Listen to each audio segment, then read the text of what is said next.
दशरथ अजिर बिहारी।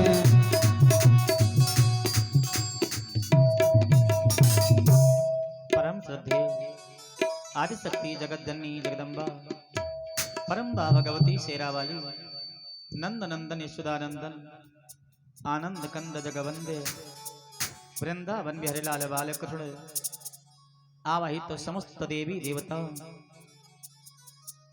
वीर बलवंत संत हनुमंत लाल जी महाराज तथा श्रीमद् भागवत महापुराण कथा के रसास्वादन लेने वाले उपस्थित धर्मानुरागी समस्त सज्जन वृंद, भक्ति शक्ति स्वरूपा माताएं तथा बहनें, भारत के होनहार कर्णधार नवजात बच्चे, देखिए सज्जनों, भगवान की असीम अनुकंपा से धरती माता की परम पावन पवित्र गोदी में बैठ करके विगत कई दिनों से भगवान के परम पावन पवित्र चरित्र को श्रवण कर रहे हैं, जिसमें आज चतुर्थ दिवस है।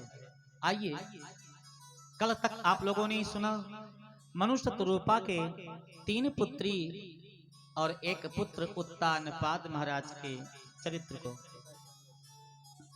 जिस समय उत्तानपाद ने विवाह 2 किया, दोनों रानियों से एक बेटा पैदा हुआ और एक बेटे की मृत्यु हो गई, तो मनु महाराज को चिंता हो गई कि एक ही बेटा है, अब बोलो क्या होगा।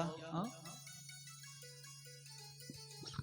मेरे 2 पुत्र थे और एक तो चला गया, संत हो गया।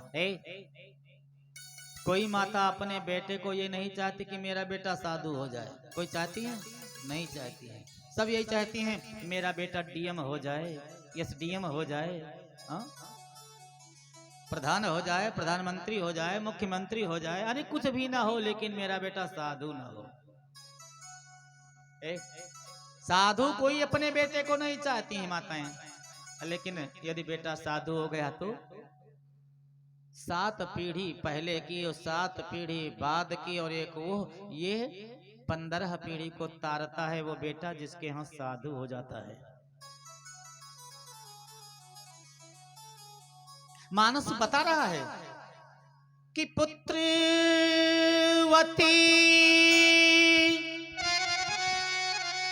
युवती जग सोई,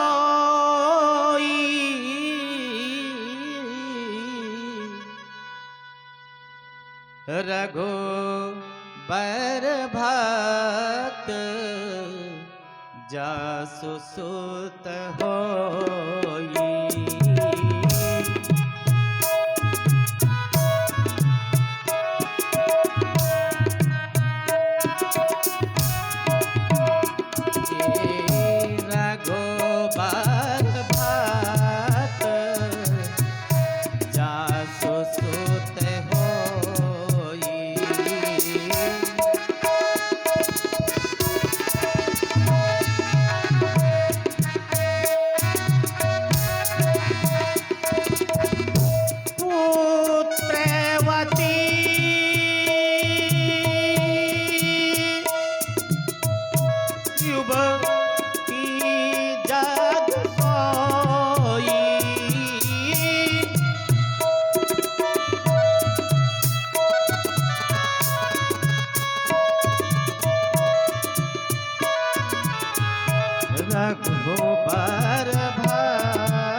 पुत्रवती हैं जिसका बेटा साधु हो जाए। ये मानस बता रहा है। आज मनु महाराज का एक पुत्र साधु हो गया, प्रियव्रत। दूसरे बेटे के संतान 2, एक मृत्यु को प्राप्त हुआ, अकेला बेटा बचा।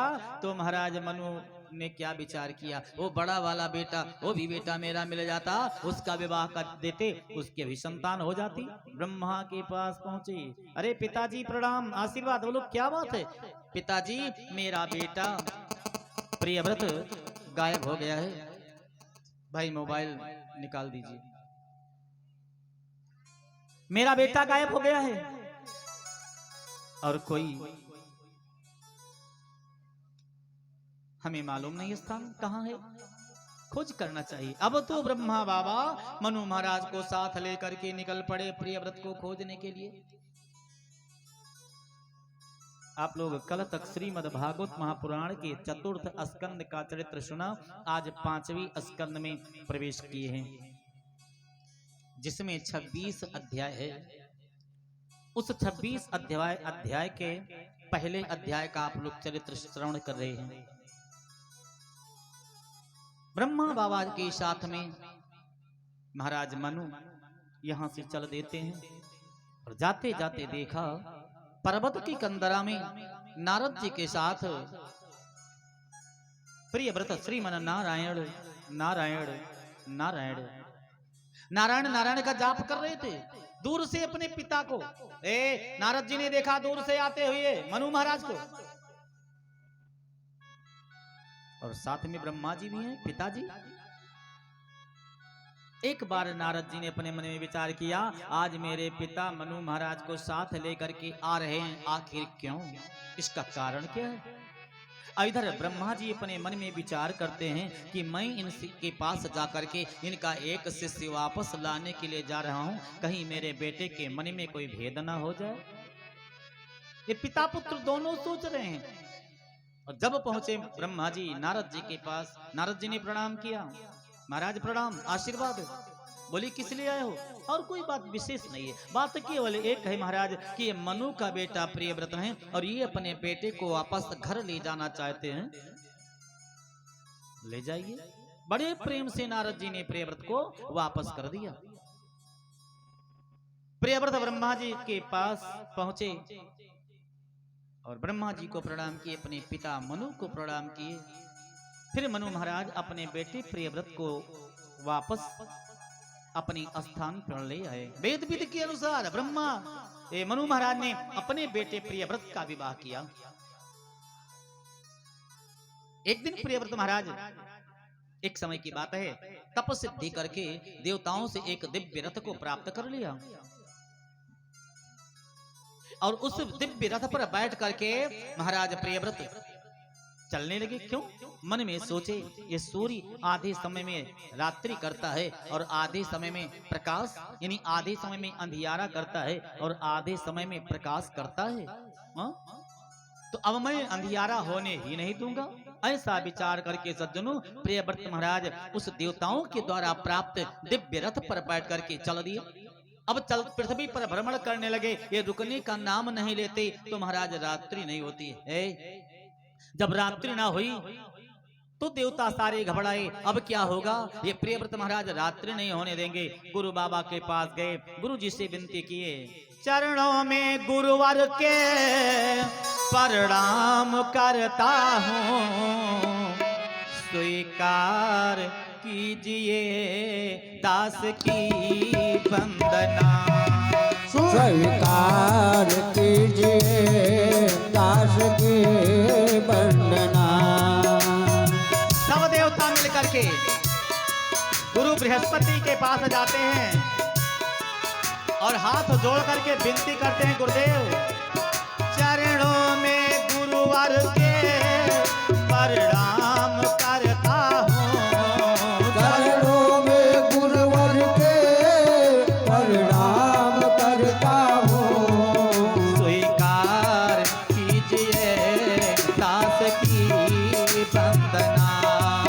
स्वीकार कीजिए दास की वंदना।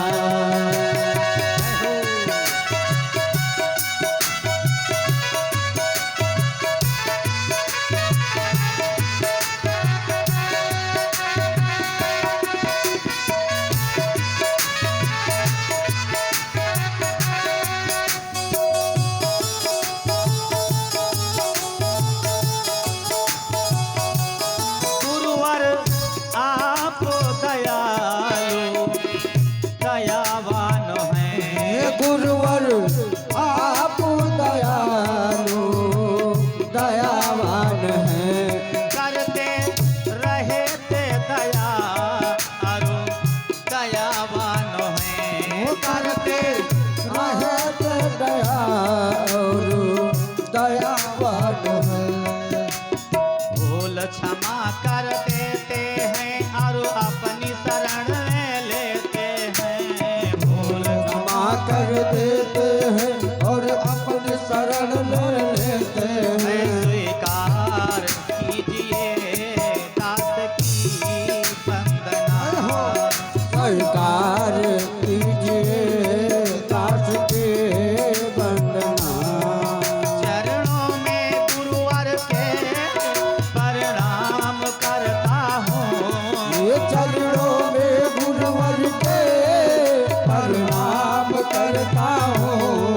स्वीकार कीजिए दास की वंदना। हरि बोल। नाम कीजिए दास की वंदना। कीजिए दास की वंदना। स्वीकार कीजिए दास की वंदना। बोलिए सदगुरुदेव भगवान की जय। गुरु जी ने कहा बात क्या है? हाँ? आशीर्वाद देता हूँ आपका कल्याण हो, लेकिन बात बताइए क्या है? हाँ? देवताओं ने कहा महाराज भूतल पर प्रिय व्रत महाराज दिव्य विमान पर बैठ करके और हमेशा चलते ही हैं, ये रात्रि नहीं होने देते हैं। यदि रात्रि नहीं हुई तब तो अनर्थ हो जाएगा। अच्छा, गुरुजी वहां से झट भगे, समस्त देवताओं को लेकर के प्रियव्रत के पास आए। क्या करते हो? हाँ? ये भूतल पर भ्रमण करते हो, अपने रथ पर बैठ करके रात्रि नहीं होने देते हो, इसका मतलब क्या है? रुक जाइए। जब देवताओं ने मिलकर के प्रियव्रत महाराज की विनती किया, दिव्य रथ रोक दिया, तो इसके पहले जब तक ये देवता रोकना चाहते थे सज्जनों, तब तक इस पृथ्वी पर 7 प्रदक्षिणा लगा चुके थे प्रियव्रत। इनके रथ के पहियों से जो गड्ढा बना उससे सप्त सागर की उत्पत्ति हुई, और जहां पर ये रथ का मोड़ दिए मिट्टी थोड़ा ऊपर उठ गई, वहीं पर द्वीप हो गए। तो 7 सागर और 7 द्वीप की उत्पत्ति महाराज प्रियव्रत के द्वारा हुई। आगे चल करके तो इन्हीं के वंशज में सगर हुए, सगर के 60,000 बेटा हुए। 60,000 बेटों ने उसी समुद्र को अपने हाथों से खुरसते खुरसते तब कपिल मुनि के आश्रम में गए थे, इसलिए इनका नाम सागर पड़ा। लेकिन आज तो सप्तद्वीप और 7 समुद्र की उत्पत्ति महाराज प्रियव्रत के द्वारा हुई। इन्हीं के वंशज बढ़ते बढ़ते आगे चल करके भगवान विष्णु के अंश से एक ऋषभदेव महाराज हुए। जो ऋषभदेव जाति कुजाति, नीचा ऊंचा, छोटा बड़ा, ये सब कुछ नहीं समझते थे, समभाव से सबको देखते थे। बहुत दिनों तक राजगद्दी पर बैठ करके राज्य किया सज्जनों। जब इनका चौथापन आया तो अपने बेटे, इनके 100 पुत्र थे, जिसमें बड़े बेटे का नाम था भरत। भरत जी को राज्य का भार सौंप करके स्वयं जंगल को तप करने के हेतु निकल पड़े। राजा परीक्षित ने प्रश्न कर दिया, गुरुदेव क्या है? इस भारत वर्ष का पहले नाम क्या था, और इस भूतल पर कौन ऐसे राजा हुए जिनके राज्य करने से इसका नाम भारत वर्ष पड़ गया? सुखदेव भगवान ने कहा, राजन, इस देश का, इस वर्ष का सबसे पहले नाम था अजनाभ वर्ष। अज माने पिता होता है, ब्रह्मा जी होते हैं, नाभ माने नाभि। तो ब्रह्मा जी के द्वारा ये धरती की उत्पत्ति हुई। अजमानी पिता और नाभि माने नाभि। किसके नाभि से ब्रह्मा की उत्पत्ति हुई और उन्हीं के द्वारा ये पृथ्वी की उत्पत्ति हुई? तो भगवान विष्णु के नाभि से ब्रह्मा जी की उत्पत्ति हुई और भगवान विष्णु के द्वारा पृथ्वी की उत्पत्ति हुई, इसलिए इसका नाम पहले अजनाभ वर्ष था। लेकिन एक पुराण के मत से महाराज दुष्यंत और शकुंतला का एक पुत्र था, जो 5 वर्ष में बाघ के बच्चे को पकड़ करके उसके दांत को गिन रहा था। उनके राज्य करने से इसका नाम भारत वर्ष पड़ा आज। लेकिन श्रीमद् भागवत महापुराण के 5म स्कंद के 7वें स्कंद में लेख है कि महाराज ऋषभ देव जी के बड़े पुत्र भरत जी जो भूतल पर राज किए और इनके राज्य करने से इसका नाम भारतवर्ष पड़ा। भरतस्तु महाभागवतो अयदा भगवता अवनितल परिपालनाय संचिंत तदनुशासन परः पंचजनी विश्वरूप दुहितरमुपैन्। अपने दादा परदादा की तरह महाराज भरत जी जब राजगद्दी पर बैठे तो विश्वरूप की पुत्री पंचजनी के साथ में अपना विवाह किए। उनसे 5 पुत्र उत्पन्न किए। सुमति, राष्ट्रभृत, सुदर्शन, आवरण और धूम्रकेतु, ये 5 पुत्रों की उत्पत्ति की महाराज। 5 बेटे धीरे धीरे बड़े होने लगे। कुछ समय उपरांत बड़े हो गए। सूर्य के उदयाचल से और सूर्य के अस्ताचल तक महाराज भरत जी का राज्य था। 1000 वर्ष इस भूतल पर भरत जी महाराज राज्य किए। लेकिन राज्य करते समय वो अपने मन में एक ही बात विचार रहे थे। क्या? जाति कुजाति, ऊंचा नीचा, छोटा बड़ा, ये भेदभाव कुछ नहीं जानते थे। एक बात जानते थे कि राम ही को नाम रटे निर्भय नर देह मिले, राम ही को नाम परम धाम को दिखावे है, और राम ही को नाम रटे चक्रवर्ती राज्य मिले, राम राम जपत निर्वाण होई जावे है।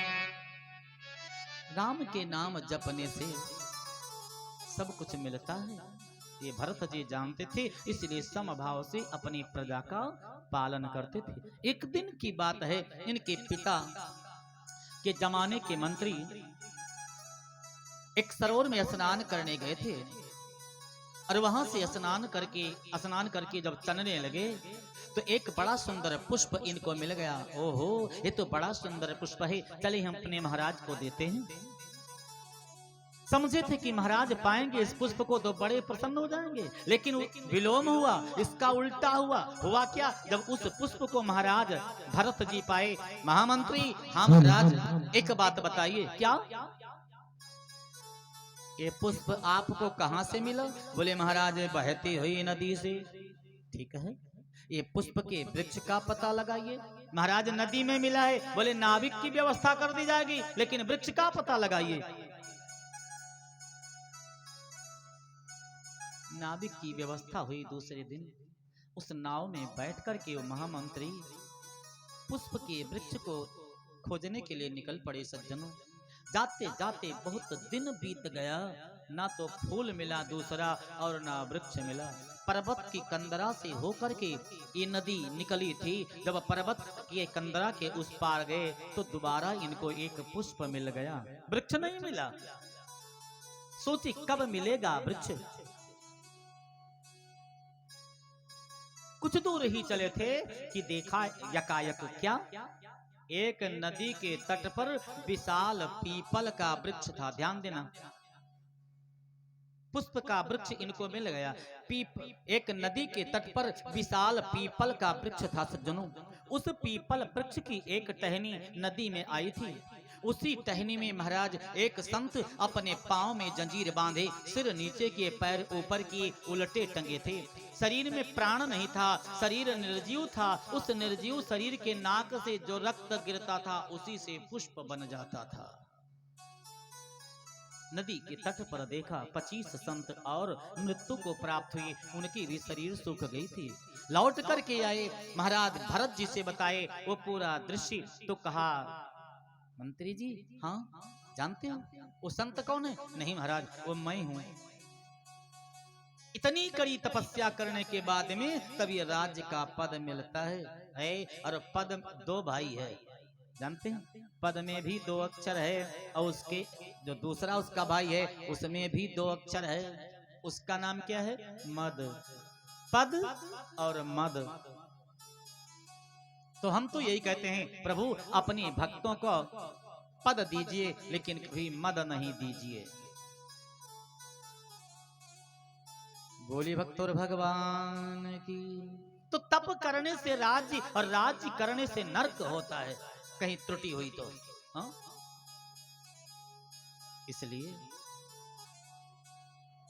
आप वृद्धा हो गए हैं, आपसे सेवा करवाऊं अनुचित है, उचित नहीं है। ढिंडोरा पिटवा दीजिए। जिनको पूर्व जन्म की बात याद हो। मैं क्या करते हो भाई? हा? बंद कर देंगे हम, तुरंत उतर जाएंगे यहां से।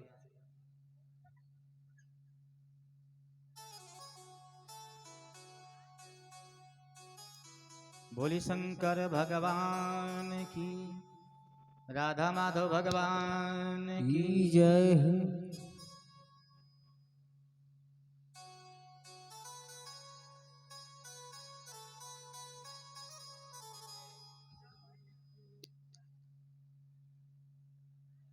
बोली सच्चे दरबार की जय हो। शेरा वाली मैया